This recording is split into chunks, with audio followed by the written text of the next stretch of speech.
Giống mèo Oriental Shorthair là những con mèo vật nuôi hữu ích trong gia đình với sự nhanh nhẹn và chăm chỉ để canh giữ cho ngôi nhà của bạn. Những con mèo tràn đầy năng lượng này có thể tạo ra không khí vui vẻ trong gia đình. Tìm hiểu những thông tin chi tiết về giống mèo lông ngắn Oriental. Nguồn gốc: giống mèo Oriental Shorthair có nguồn gốc từ Thái Lan. Tổ tiên của giống mèo này là mèo Xiêm, được lai với một số giống mèo khác như mèo Nga mắt xanh, mèo Abyssinian, mèo Mỹ lông ngắn và mèo Havana.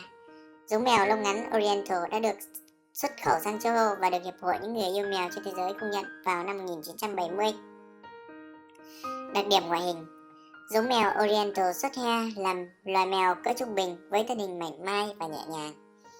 Các cẳng chân thon dài, bàn chân nhỏ hình bầu dục, bộ ngực nở. Loài mèo này có đặc điểm đáng chú ý với chiếc đầu dạng hình nêm, khuôn mặt dài nhọn, đôi tai rất lớn, chọc rỉa ra hai bên, đầu trông như cánh dơi, cặp mắt lớn hình quả hạnh, chiếc đuôi thon nhỏ và tương đối ngắn.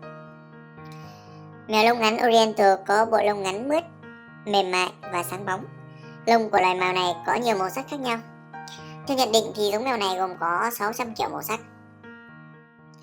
Đặc điểm tính cách: giống mèo Oriental Shorthair có bản tính thân thiện, cởi mở và tình cảm. Những con mèo này thích gần gũi với mọi người, chúng hòa đồng và đối tốt với trẻ con, cùng với những vật nuôi khác. Chăm sóc sức khỏe: mèo lông ngắn Oriental là giống mèo khỏe mạnh, chúng có tuổi thọ trên 15 năm. Giống mèo này rất dễ nuôi dưỡng và chăm sóc. Chỉ cần chải lông hàng tuần để loại bỏ những sợi lông chết và vệ sinh tai và mắt cho chúng.